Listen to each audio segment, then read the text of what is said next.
This show is brought to you by the Garden Gurus and Evergreen Garden Care. Evergreen Garden Care and their market-leading brands are some of the most trusted consumer brands within the garden care market. They produce high-quality garden care products designed to help people create their own green oasis.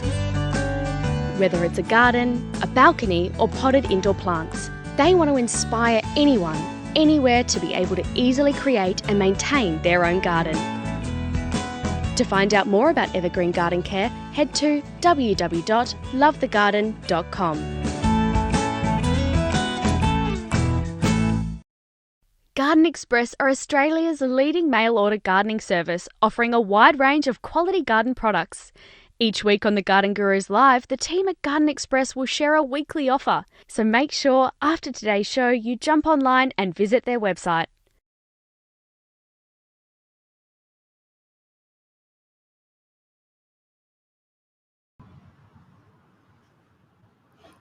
Hello, welcome to the Garden Gurus Live. I'm Trevor Cochrane. It's Monday morning over here in the West. It's midday on the East Coast, and we are going to talk gardens for the next hour. Got a fantastic program packed with some really good information. Of course, it is all about answering your questions, but we'll show you some plants that you should be thinking about putting into your garden just at the moment. That's a really important thing to be thinking about because we are, look, another 2 to 3 weeks, fingers crossed, we're going to be starting to see some cooling conditions, some better opportunities for plants to be put into the ground. And that's a really good time for us to be talking to David Van Berkel from Garden Express, which we'll do a bit later on. He's got a great deal for you. I don't know about you, but I've just had the most difficult time keeping my plants alive over here in the West. For those of you who live in Western Australia and are tuning in, you'll know what I'm talking about. We've had something like 11 days over 40 degrees and everything is starting to cook. It really is dry and challenging, and there's a lot of things that you can be doing to get better results from your garden this time of the year. I'll share those with you a little bit later on. I've got a great plant of the week, which is an indoor plant. I thought, well, let's go back to one of my favorites, but this one is indestructible. You can't kill this, and it's one that you really don't have to do a lot of watering or anything to get great results. But of course, it is all about answering your questions. So let's get on with that. If you like what we're saying, obviously hit your like button. It shares it with your friends and we can all participate. And look, the other thing that is very, very important, of course, is that you let us know where you are from. So what town or city, and obviously the state. It really does make a big difference because the weather is so variable at the moment. In fact, in Victoria, New South Wales, even Brisbane and Adelaide, you are going to be in mid to low 20s this week. We would kill for that. We were just having a chat before we went to air here about at the moment when we get an early 30s, we're really happy over here in the West, and sort of talks about just what a difficult summer we've had over here. But it's also been hot and dry in Melbourne. In fact, if you've been watching the Australian Open, which I'm sure you and I think it's about 10 million other Australians have been, you'll have seen just how hot it's been for those players in Melbourne. But Melbourne does have a welcome cooling break coming in the middle of the week. So that will change everything again. Now, let's get on with our show and with your questions. And I think probably the very first one we should do is a good friend of ours. It's Christine from Stirling. Hello, Christine. You said your native frangipani is looking really, really sad. Now, interestingly enough, it is looking pretty sad and it's lacking in a couple of things. One is it's probably been brought on by this hot weather, but it is lacking in iron and magnesium, Christine. So this is kind of a trace element deficiency, and it's not an unusual one to get with a native frangipani. Normally they'd have those dark, glossy leaves, but of course, if they're lacking some of those mineral nutrients, you'll start to see it showing up in the leaf colour, and that's what's quite evident here, is that yellowing. So solution, short term, I would look at getting some iron sulfate. One of the things with iron sulfate does is it does acidify the soil a little bit. And Christine, Stirling tends to have quite alkaline soil. So I'm suggesting when your soil is alkaline, what it tends to do is lock up some of those key green nutrients, magnesium and iron being two of them, that are just not available. They can actually be in the soil, but they're not available to the plant. So by adding iron sulfate, you're acidifying the soil, you're bringing your pH back to a neutral sort of position, which means most of the nutrients that plants need are available to them. So iron sulfate, and then the second one, of course, is Epsom salts. And I think it's going to be a combination of both.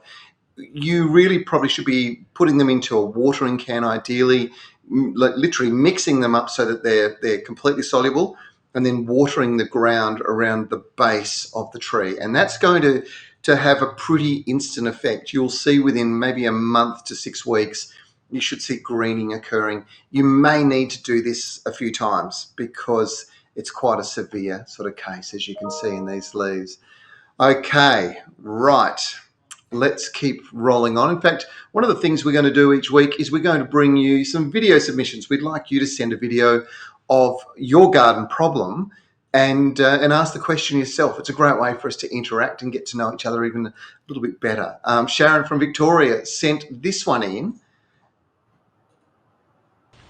Yes, hi, my name is Sharon. And here it I was comes. just wondering if this is a real passion fruit or is it something I should get rid of? This is the fruit that it has, and it tastes like nothing, and it's nothing like I've ever seen before. Hoping you can help. Bye. All right, well, that's a pretty interesting question. Now, it's a classic because what you've actually got there, when you see the foliage of the plant, it kind of gives it away.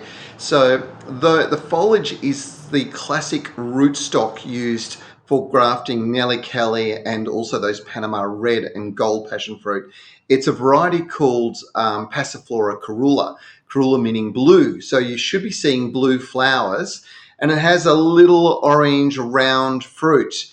And it does have pulp in it, but the pulp's got no real taste. It's not the passion fruit taste that we love. Unfortunately, that's just bad news for you, I'm afraid, Sharon. It just means that passion fruit's got to come out. That rootstock can actually be quite a problem in gardens if it's left to run wild. So I would rip it out. It's time to put in a new one. And of course, if you want to shop around and have a bit of a look, you'll find that passion fruit, particularly in cooler climates, will do better if they're grafted. So it's one of the things. Carolla is a cooler climate passion fruit, and that's why it's used as a grafting rootstock, because Nellie Kelly Nurseries, which is based in Victoria, in just out of Melbourne, is in very cool conditions, and they want to grow their passion fruit all year round. So that's one of the reasons why they use that particular rootstock. It is a really good one.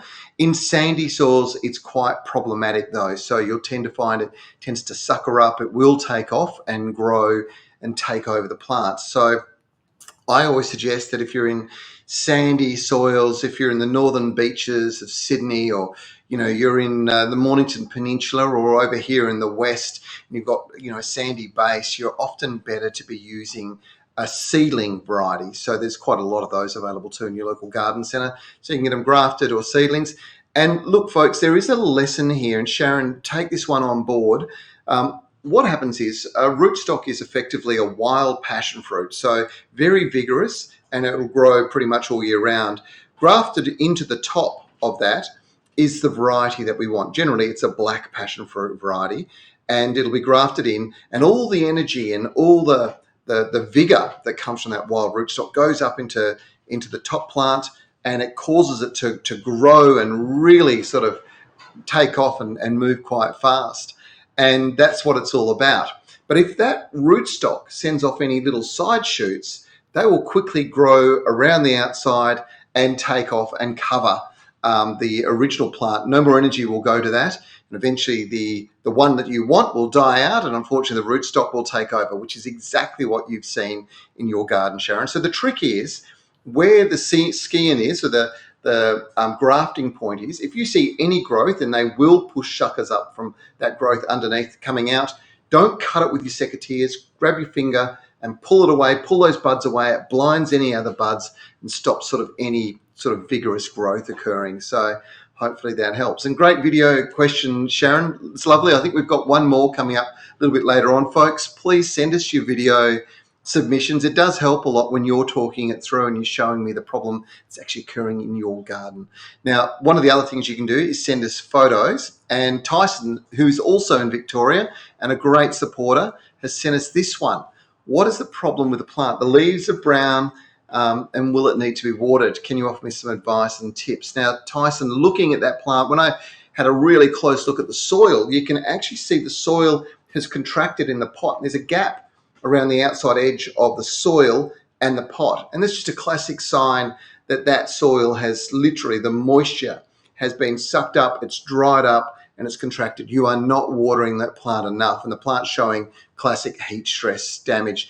You should be watering it in now with ideally a seaweed extract is the perfect way to go. So if you're putting in a seaweed or a seaweed fish emulsion combination, it's going to give the plant the best chance it can to come back. But look, there's a key message here, and that is that in these hot, dry conditions, you may need to be out watering once, even twice a day. Over here in Perth, absolutely, because we've got another sort of, I think, at least 7 or 8 days of mid to high 30s, coming off 11 or 12 40 plus degree days.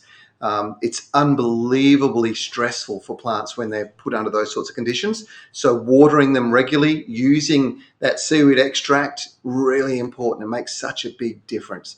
All right, we're staying in Melbourne. Now, Wendy, I'm not sure about this. Wendy has said, what insects attack pigface and how can I combat it?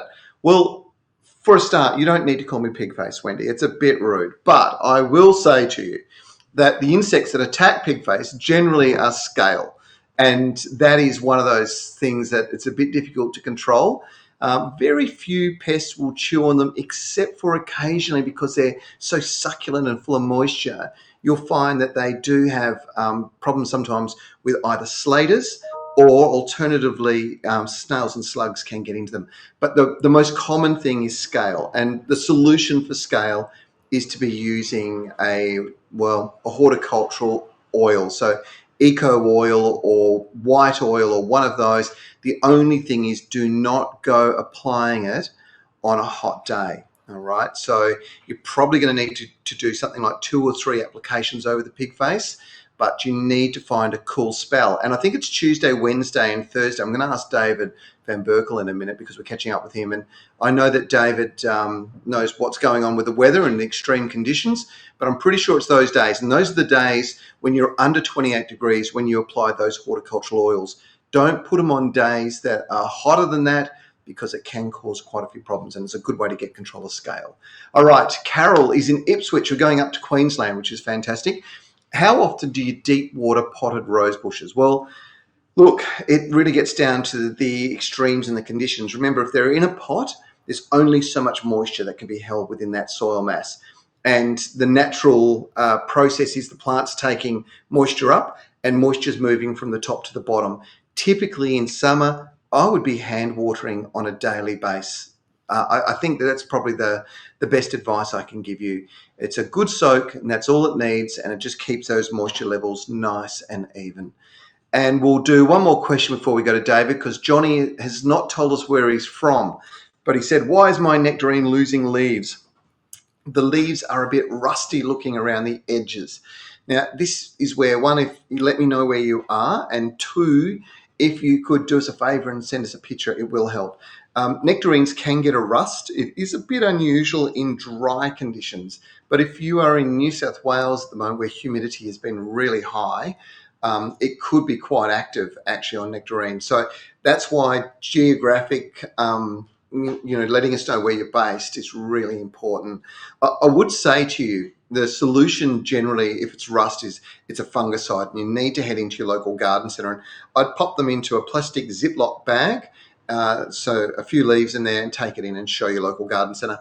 I do think that there is probably more of a likelihood that you are probably from somewhere over here in the West or South Australia or even Victoria where it's been hot and dry, and it's stress. Because basically as the soil moisture levels dry out, plants have this wonderful ability when they realise they can't get the moisture they need to start dropping leaves, shedding their leaves, and it does make a big difference to the overall look of the plant. So maybe, Johnny, if you can send us a few of the answers to my questions, I might be able to hone my answer, but I suspect that this is just heat stress that's causing your nectarine to lose its leaves.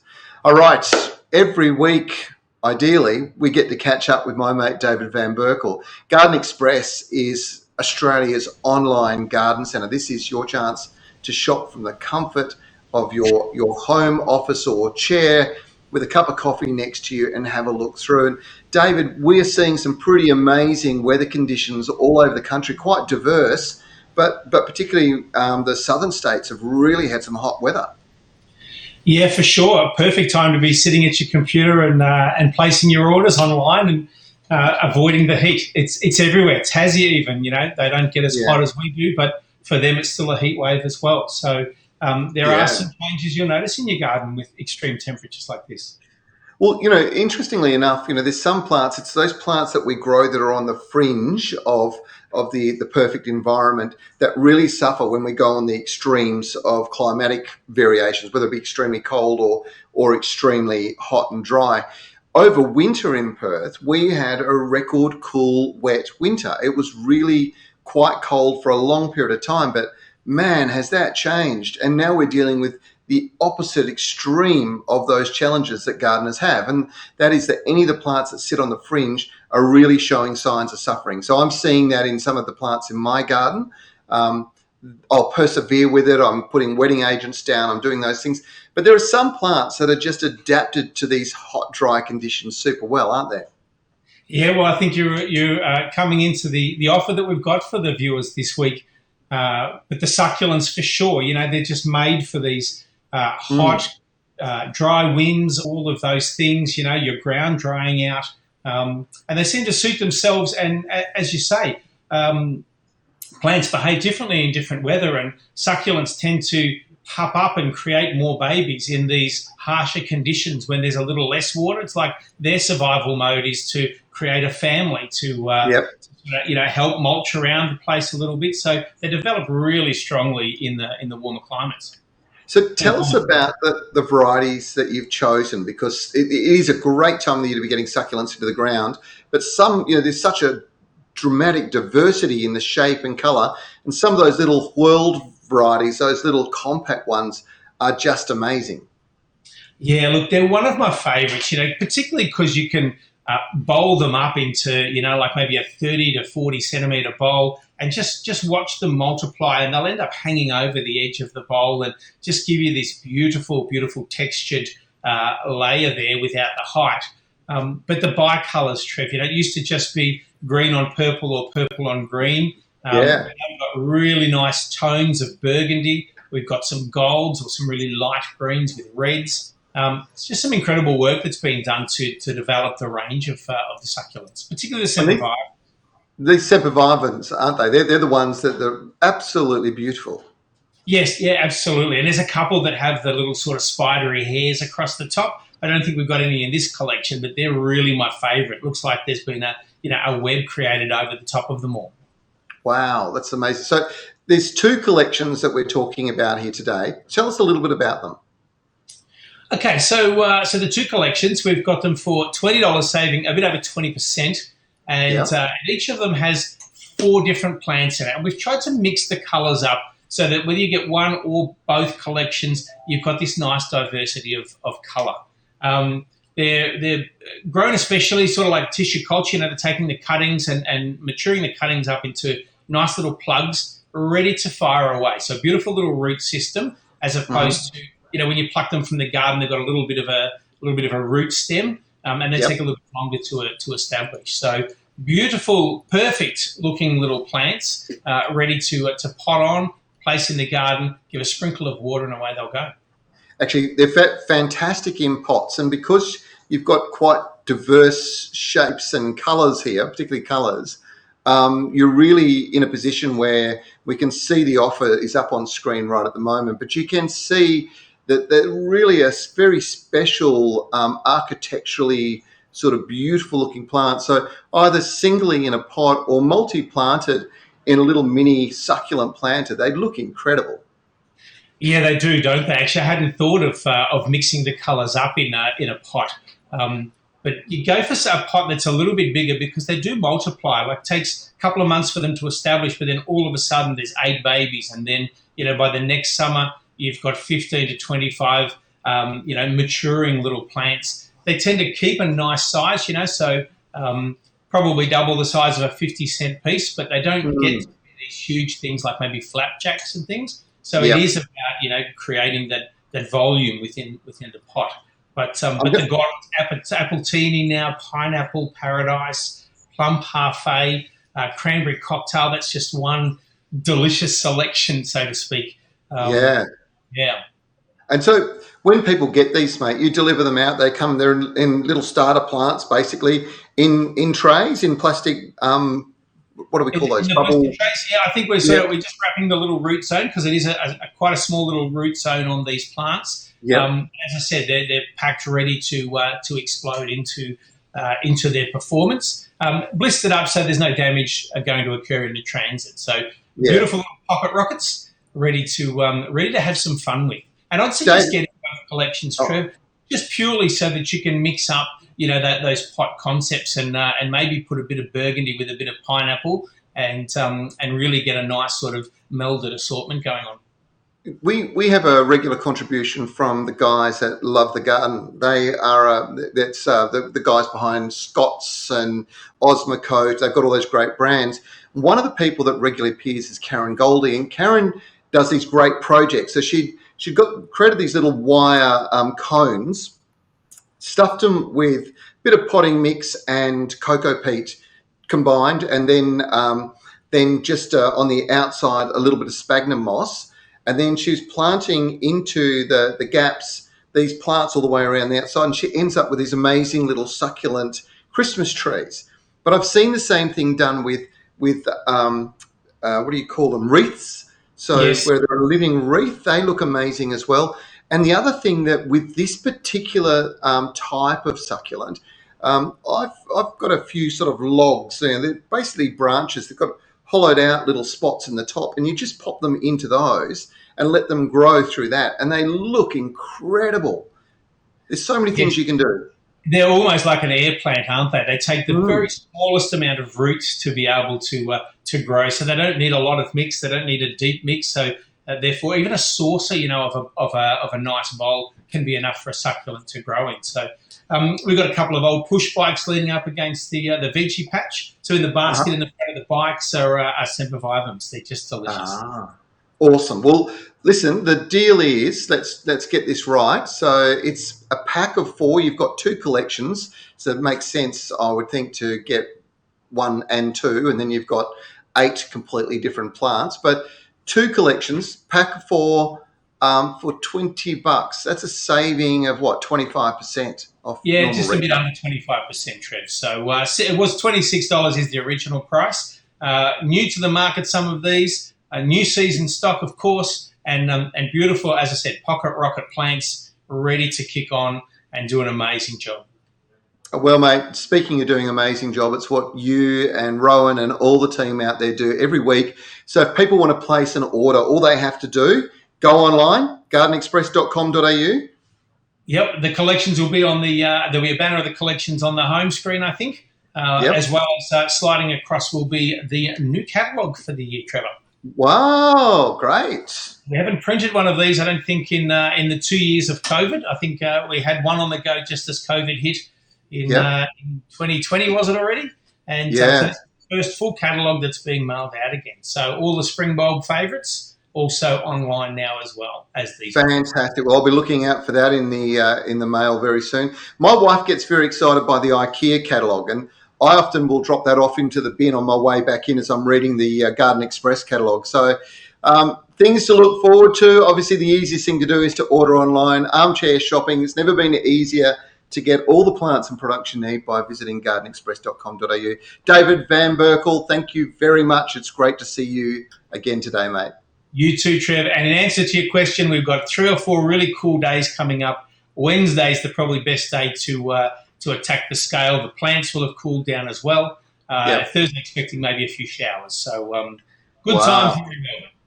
Wow. Yeah, that's we dream of that at the moment over here. It's certainly been very, very hot in the west. But anyway, It's the challenges of gardening, and that's why we're here, helping people overcome their challenges. Mate, have a great day. Thanks for joining us. Trevor, and everyone else, have a great day. All right, mate. Thanks. What a great bloke David Van Berkel is. Hey, he's does such great work, and the ability to be able to get your plants delivered to your doorstep, particularly during these COVID times, has just been a godsend. It really has. Garden Express do a great job, and there's this multi-generation family business that's evolved and supporting people with their home gardens. I think it's great.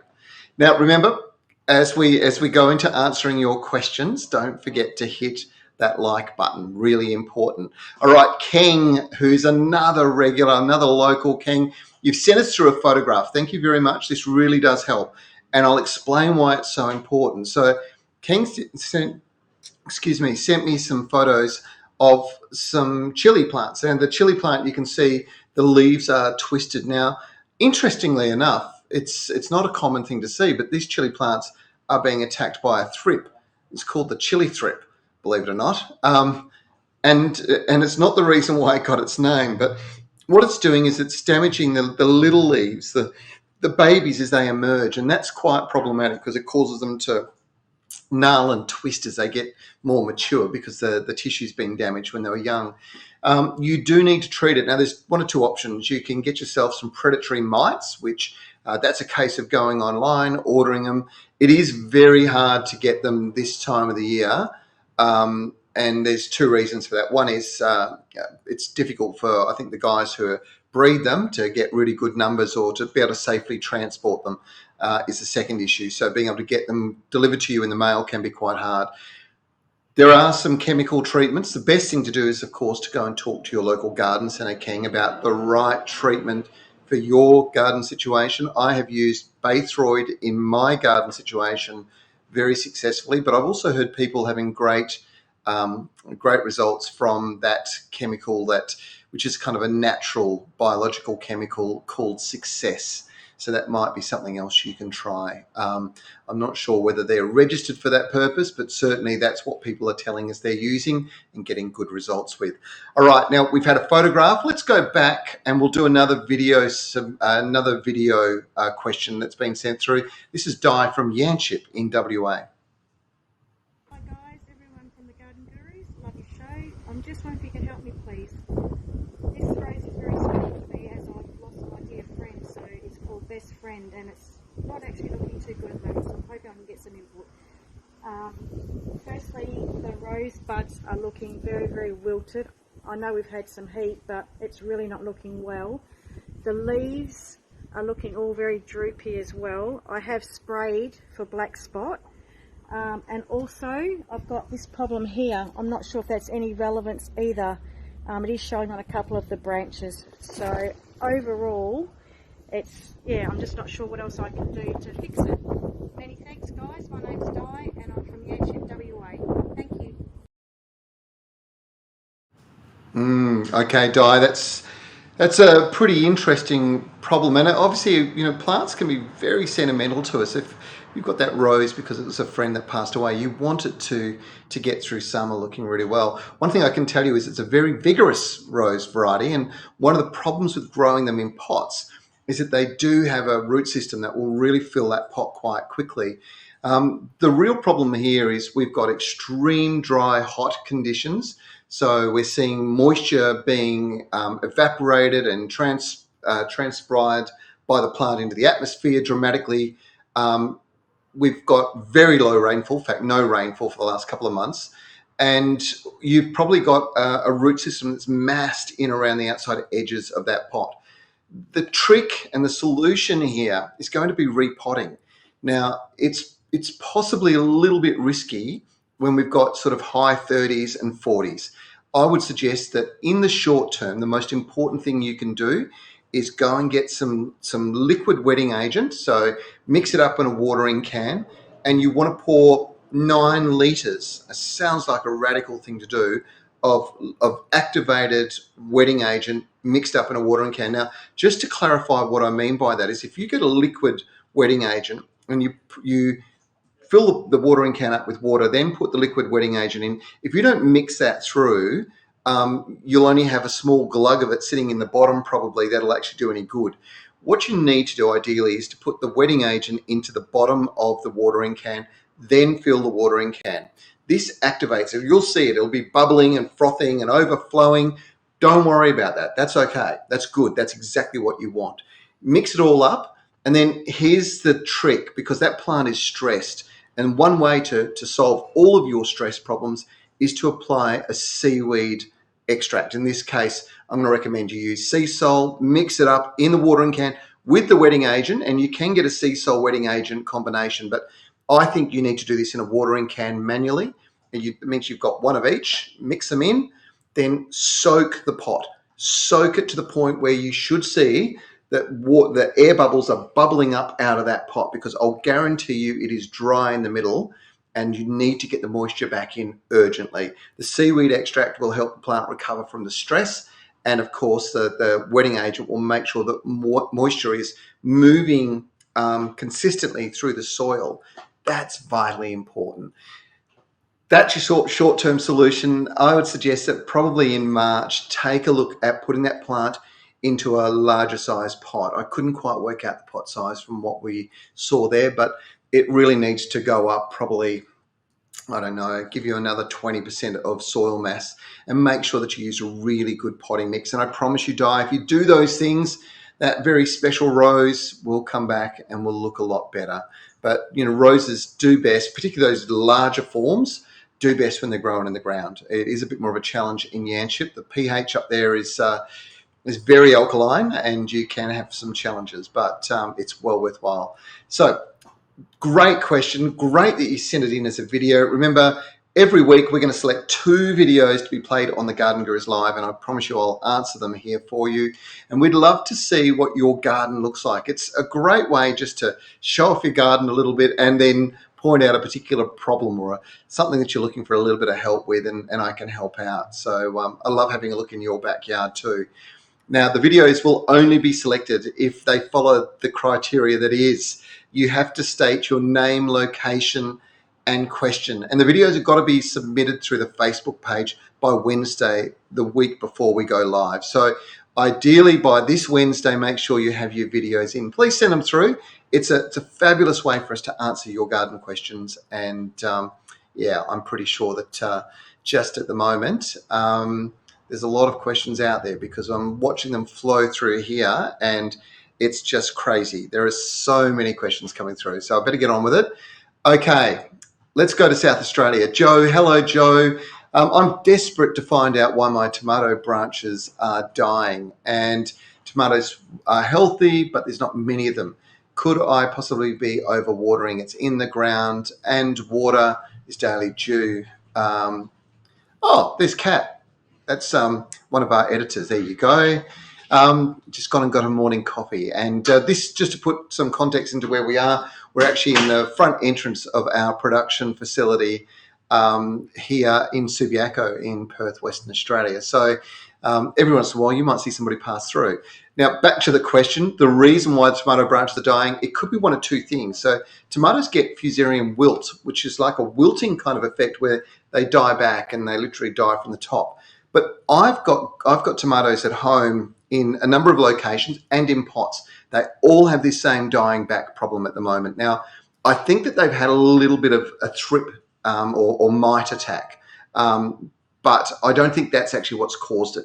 What we've seen here, and I know South Australia can get very, very hot as well, is we've just seen enormous stress. And tomatoes really normally would grow really well, you know, if they're in hot conditions. But when it's extreme heat, well, that can be quite problematic. It really can be challenging. So I tend to think that's what it is. And what I'm doing is I'm going to leave those deadish branches on my plants for the next month. I'm going to keep the water up to them to make sure that they're kept moist, and get some sea salt into the soil in around them to help reduce the stress.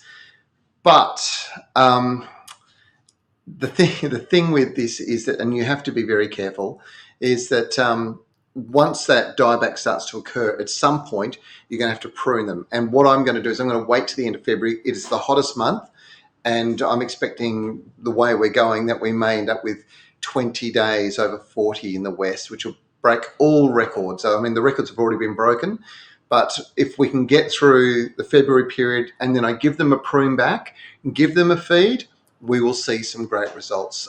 You'll see the plant regrow, put some new growth out, put some new flowers out, and produce some more fruit. So, sorry, it was a bit of a extended answer there, Joe, but hopefully it answers your question. I'm pretty sure you've got the same problem I've got. And if it is that fusarium wilt, the plant's going to die and it's going to have to come out anyway. So, and you can't plant in that same spot. So I think it's heat. Let's go on that theory and see how we go. Sending a photograph really does help. Now, Daniel's come to us via YouTube. Hello, Daniel.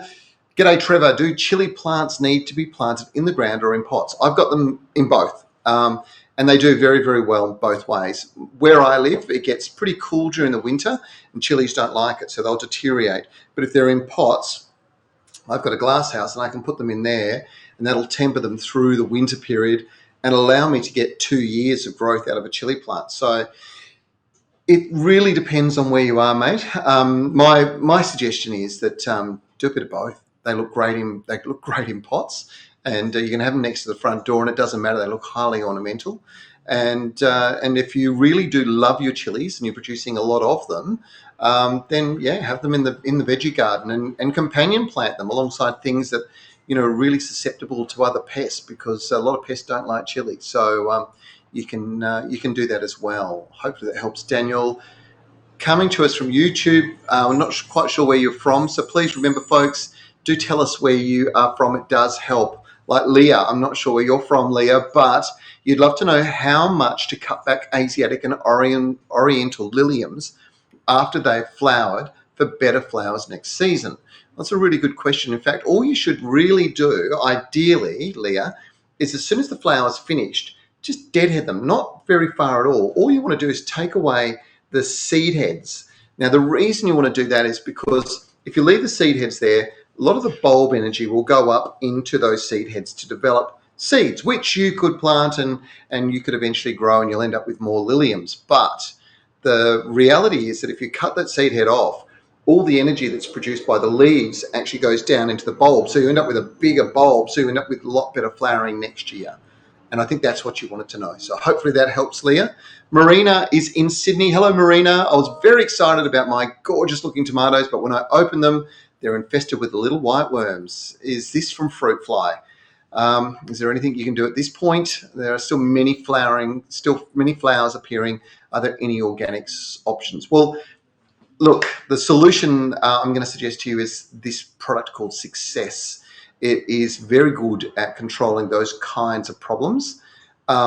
It could be fruit fly. It could be some other grubs as well. As tomatoes do get a few different grubs, but the general solution is to stop the grubs from getting in. Organically, you can try and repel them by using white pepper, chili, garlic, a combination of those things as a spray. It does help to some extent, but probably not from fruit fly. And if it is fruit fly, you can put traps in, you can put sticky baits in. Generally, you need to do all three. So, Marina, the bad news is the ones that are infested, you can't do anything about them. The good news is that everything else that's growing, and particularly if they're small and green, they can still be saved and you can still be enjoying the spoils of your hard work. So what I would suggest you do is get your hands on some Success. That should help. Amanda is in Adelaide. Hello, Amanda. I've got a Red Delicious and Granny Smith. They're both apple trees, for those of you who don't know. Last year, both trees were loaded. This year, there are only a few on the Red Delicious and no Granny Smith. Should have removed half the fruit last year when they were small.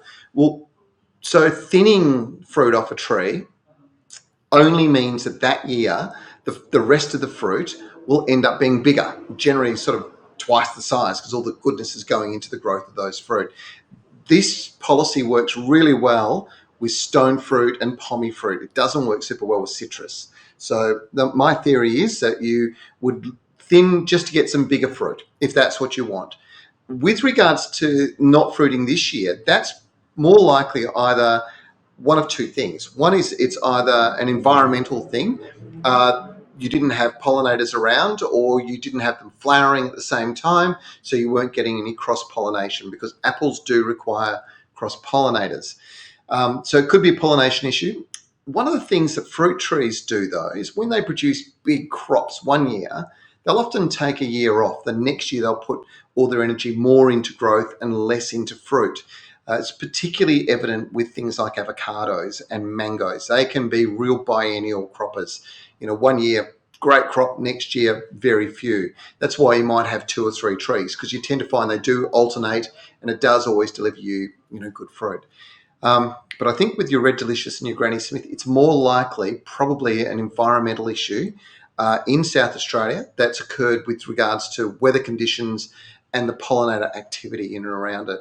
I do think that next year you will find, however, that you'll get a great crop. Probably the big thing to do right now, Amanda, is to give them a feed. It'll do them the world of good. All right, so we've been outdoors. We've been talking a lot about outdoors. We talked a little bit about succulents, but I wanted to show you this plant. Now, I may have featured this before on the Garden Gurus. You may have seen it. This is what's known as a ZZ plant, okay, Zamioculus. It's a really incredibly tough, hardy plant. This particular one, Raven, is a selection, I believe it's come out of Europe, grown over here in Western Australia by Banara Nursery and shipped all over the country to leading retailers. This is really quite a different plant. There's 2 reasons why you might want this one. The first one is when it puts out new growth, the new growth is lovely and green, like those lovely green shoots you can see there. But as the growth matures, it turns black, and it's not an unhealthy black. It's a beautiful glossy black. It's a really striking color, and black is a bit of a trendy color when it comes to foliage plants. The other thing that is really good about this plant, and we've been talking about hot, dry conditions continuously this morning, well, in an indoor situation, one of the big mistakes most people make is they forget to water, and you only need to forget to water once and generally your plant sets back. This is one plant that's far better for you to not water too much. In fact, probably a cup once a week of water is all this is going to need in that great big pot. You can see it just there, right? And you end up with this amazing glossy foliage. Now, the last reason that you would want to have your hands on this particular plant is that it is an amazing plant with regards to taking pollutants out of the atmosphere. So indoors, we know that we have a lot of different pollutants that come off the various fabrics and surfaces, and also chemicals that we use, whether they be insecticides or whether they be things like, your spray and wipe and some of those things. They all have a smell. That smell in the atmosphere is gases, and some of those gases are not good for us. These plants suck those in and put out fresh oxygen into the atmosphere. That's why indoor plants are so important, and that's why this plant is so good. If you're not good at growing indoor plants, this one is indestructible. You'll find it almost impossible to kill. It requires very little water. If you do neglect it for a week or 2, doesn't matter. It's not going to go backwards. It's just going to keep growing. So there you go. This is the ZZ plant, and this particular variety is called Raven. And you should find it in good garden centres all over Australia at the moment. Well worthwhile keeping your eye out for. All right, that was my plant of the week. What should we do? I think maybe we'll just have a quick chat about product, because I think, and I'm sure we've got some photographs going to go up of this particular product. So if you've been growing edible plants at home, any kind of edible plant, right now is the perfect time to be applying this particular fertilizer. You cannot go wrong. Now, it's a controlled release fertilizer. It's called Osmocote. It comes from those people at Love the Garden. It's Scots. And this is a very interesting prill. So this little prill has a soya coating over the top that expands and contracts in hot weather. It's called osmosis. And as the moisture and the heat work together, you'll find that this in warmer conditions releases more nutrients, and it's a really good balance of nutrients. They come in some specialized blends, so some for flowering, some for vegetables, some for natives, and also just an all-purpose for everything in the garden. My suggestion is you get your hands on the all-purpose now, because everything could do with a feed. If you had lots of good flowering growth in the springtime, all of those plants are going to need a feed now. If you've got edibles, all of those plants are going to need a feed now, and there's even an indoor version for indoor plants. And again, giving them a feed now is going to be really good. This keeps leaves greener for longer, it keeps plants growing strongly, and it enhances water absorption. So it's a really efficient way for plants to feed. And of course, it's safe for use on Australian native plants. Really important.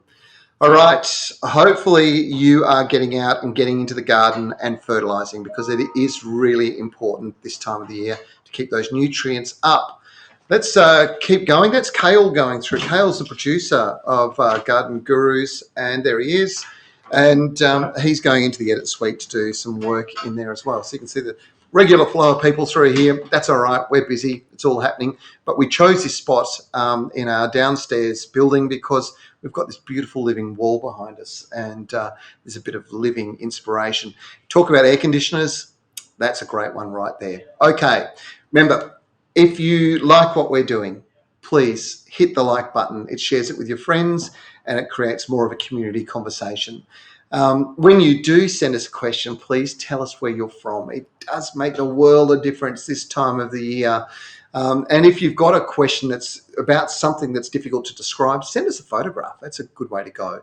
All right, I think we are going to go to Kalina, but again, we don't know where you are, Kalina.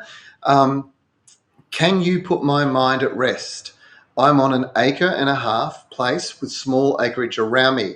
I noticed this morning some maintenance being done around the dam next door. They were spraying liberally with a hose from a small truck. When I asked them what it was, they said Roundup. Now I'm worried about the drift taking out my border trees. Who would be responsible if the worst was to happen? I would be having a talk to your neighbour, I would suggest. Responsible spraying is okay, and sometimes, particularly if you've got some of those terrible weeds like blackberry or arum lily that are really almost impossible to kill without something like Roundup or glyphosate, there is a special Roundup available that's designed for use around waterways, because the other issue with these is the surfactant that's used in them. So this is the thing that helps spread across the surface of the foliage. It's one of the chemicals that are mixed in with the Roundup. Very important because it gets it to bind to the plant, and then it allows it to do its job. But what you don't want that getting into the waterways, because it'll kill tadpoles and frogs. They have no tolerance to it at all. But there is a special Roundup, if they're using the right one, that actually has a special surfactant that doesn't work in the same way, and it's a lot safer to use around waterways. Your concern is, of course, if it gets into the waterway, if it gets to your tree's roots, that's probably highly unlikely. If they are spraying and there's mist drifting through the air, then that's a big problem, because Roundup's absorbed through the foliage into the green bits on your plant. You don't want that. There's, of course, many people at the moment who are really up in arms about Roundup, and they say, well, look, it's a carcinogen, it does this, it does that. There is no other chemical that quite does the same job as Roundup. So sometimes it's a necessary evil, but it's not something I think that you necessarily need to be using randomly all the time. Use it specifically. Be responsible with how you use it. Make sure that it's not drifting, that there's no mist, and that you don't spray on a windy day, and ideally don't spray, onto water. That's really quite problematic. But my suggestion would be I would go and have a chat to the neighbour and just say, look, I'm a little worried about this. Are you taking this into account? I am going to be watching my trees. Let's work together on this. That's what we should all do. We need to be kinder to each other, I think, in this world. Antoinette is in Perth. Hello, Antoinette. I have a guava tree, which is 6 years old. It's fully grown. Every summer it gets hundreds of flowers, but never a fruit. And you're so disappointed. Now, the garden's looking quite healthy. What can I do, please? Well, interesting thing about guavas is that they should be producing lots of fruit. I'm assuming that this is either the Indian or Hawaiian, those larger guavas, because the little cherry guavas, mine at home is just smothered in fruit. That'll be coming online in about, probably 4 to 5 weeks' time. The guavas, they can take a while to get going. In fact, one of the biggest mistakes you can make is feeding them quite regularly and giving them lots and lots of water. It's actually really good for them to have a little bit of heat stress. This is one plant that comes from a hot environment. You don't want it to be going backwards, but you don't want it to be really lush and producing huge amounts of foliage. It can become really problematic. So that's probably what's going on here. Back off the fertilizer, back off the water. Let's see what it does, Antoinette. I think you'll find it'll trigger some flowering, some fruit, and you should be happy. Eve is in Jandakot. It's another Perth suburb. So we've had a couple in Perth. We've got a lot coming through from Sydney and Melbourne by the looks, and also Queensland, which is great. Eve, your thing that you're concerned about is your rhubarb. It's flowering. So is mine at home right at the moment. Will it set viable seed? And is this a response to the heat? No, it's a natural thing for rhubarb to be flowering this time of the year. Mine's doing the same thing. I will be collecting the seed and planting some of that seed out. I love rhubarb, not so much to use. I don't use it that much in the kitchen, but I do love its look. It looks great. And collecting that seed, popping it into a paper bag in a nice dry position, ideally a cool spot, for about a month before you sow the seed, which should be done sort of March, let's say that roughly, is the best way to go. You should do really well after that.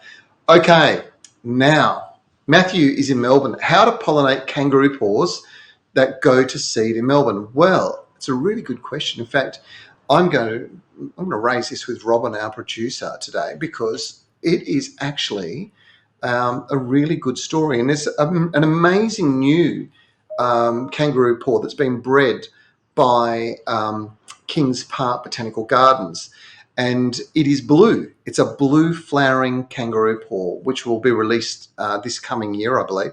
So we might have a chat to Sue McDougall, or maybe to one of the team out there, Digby or one of his associates, about how they go to get the seed. But seed is something you can collect. You do need to grow it very carefully and ideally in controlled conditions if you want to get really good pollination, so a good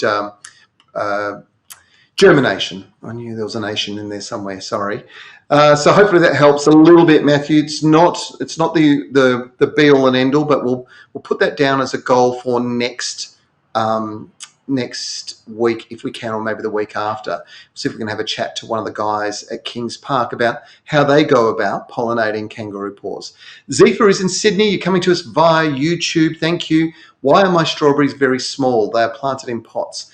Well, if they're so that you can get small size strawberry plants that produce small fruit. If it's a commercial fruit variety and they're coming in small, it suggests that you're not giving them enough nutrient and enough water. Generally, the lack of water will reduce the size of the fruit itself. But if it's highly likely there are a lot of almost ornamental strawberries that are out there that are really quite, really quite sort of small and compact. Alison is in Melbourne. Do different types of lawn require more water than others? My lawn falls off in greenness between mowing. Wonder if I need to water more. Actually, watering more is probably causing the problem.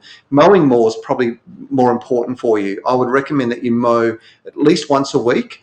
And yes, different lawns perform differently, but in this particular instance, mowing once a week, leave it a little bit longer this time of the year, just so that you don't get any dry patches or scalding. But mowing regularly. Keep your water ideally 2 to 3 times a week with one deep 10-15 mil soaking of water each time. That should do the job. Carolyn, we're not sure where you're from, Carolyn, but you've asked this question. I am wondering, have you heard of flung dung? And if it's dog friendly.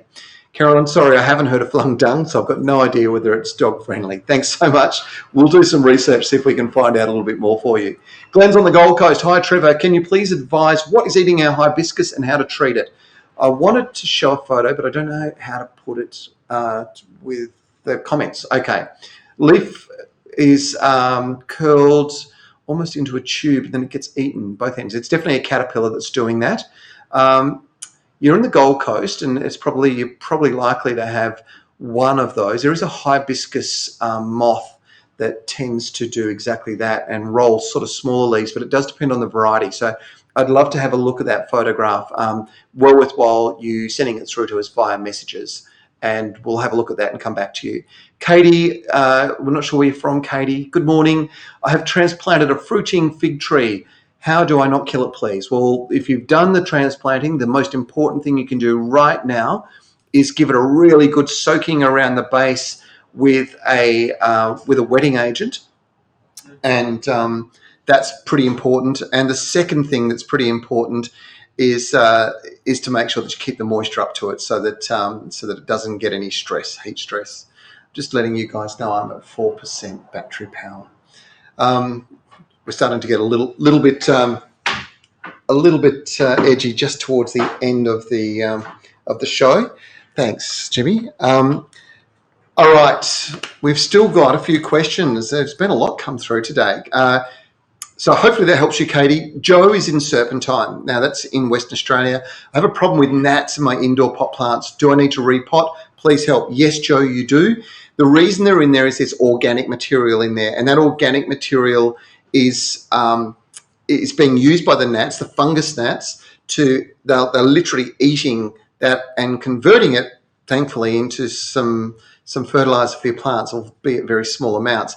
But they become really annoying because they'll end up in your coffee and your tea and your glass of water and your glass of wine, and you don't want that. There is a specialised potting mix. The guys from Scott's, it's an Osmocote potting mix. That's the same people that love the garden, that support us with everything that we do. They produce a very special, it's a grey pack of Osmocote potting mix, and it is fantastic for repotting. It uses cocoa peat as the base, and fungus gnats can't consume cocoa peat. It's an inert organic, so it won't be consumed. Therefore, you won't have fungus gnats indoors.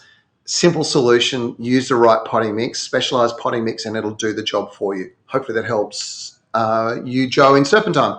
Debbie, we're not sure where you're from. What's the best way to stop cats sleeping in my succulents?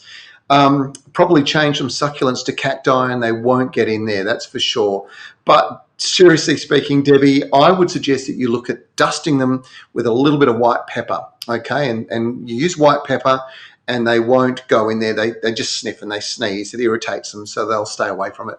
Real easy solution. Colette is in Perth. Do camellias need direct sun? I have them under the patio, but they appear to be dying. It will be extreme heat that's causing some stress on your camellias at the moment, Colette. They should be ideally getting morning sun is the perfect environment in Perth, Western Australia. But look, I've got camellias out in full sun and they do extremely well. They just need a little bit of time to settle in and sort of establish properly. But once they're established, they can handle, completely exposed outdoor conditions without any problems. My suggestion for you, wetting agent, seaweed extract, mix it all up in a watering can, soak literally 9 litres per camellia. I don't know how many you've got, but a big full watering can for each one. You'll make sure you get your moisture levels right, and that should help them get through this really hot, difficult time that we're all experiencing at the moment. Whew. Leanne is in Brisbane. I was gifted a bonsai for Christmas. Its leaves are going lighter and lighter.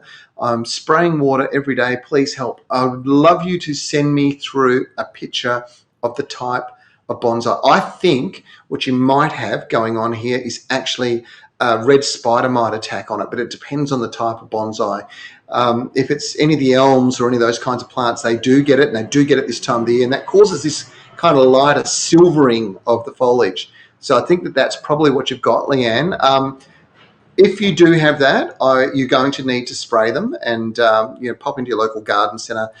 Something like, well, look, talk to your local garden centre about what they recommend, but I suspect that's what the problem is. However, send us a photo. Great way for us to confirm it 100%.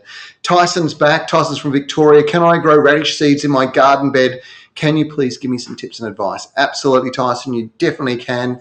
Now's a great time to do it, as long as you can keep the moisture up to them. So they grow very, very fast this time of the year. So literally little rows, spread your seed out across the top, a little bit of sand over the top, and keep your moisture up to them. That's all you have to do. It's that easy.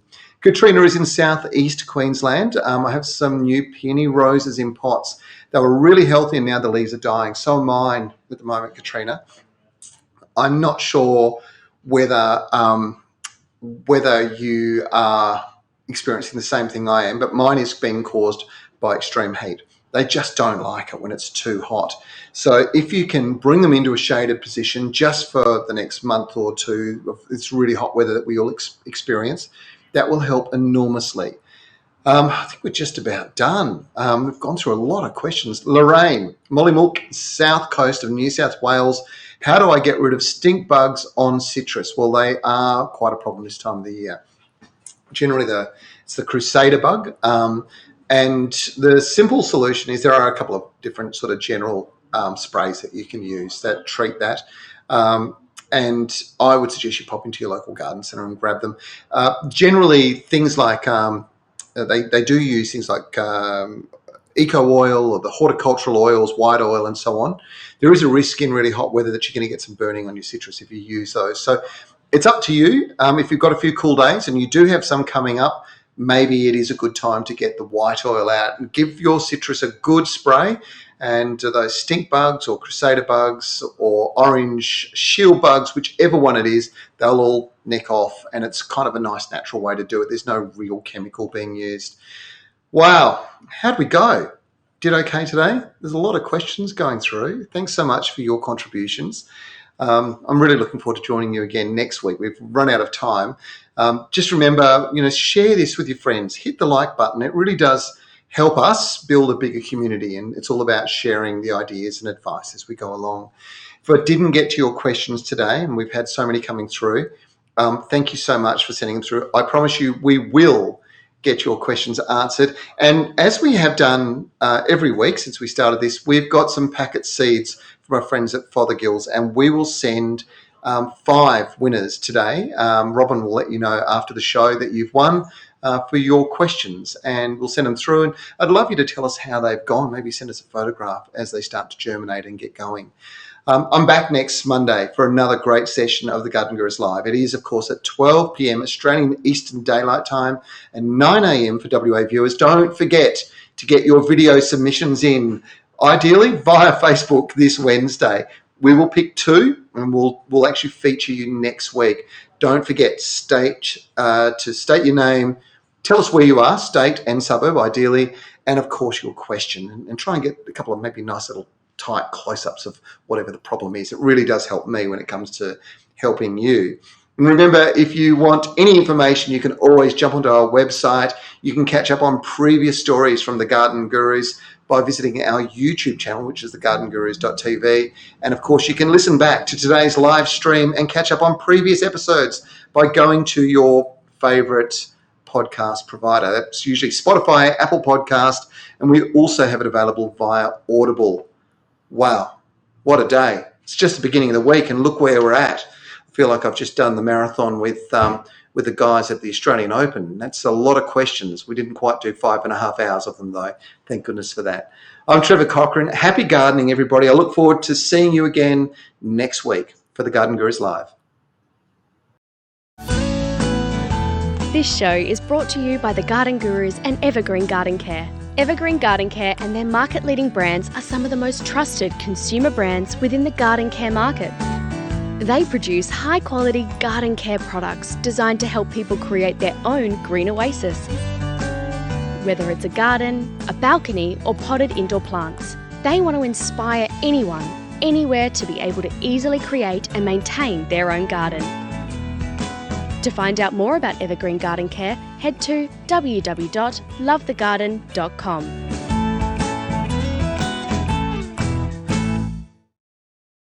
Garden Express are Australia's leading mail-order gardening service, offering a wide range of quality garden products. Each week on the Garden Gurus Live, the team at Garden Express will share a weekly offer. So make sure after today's show you jump online and visit their website.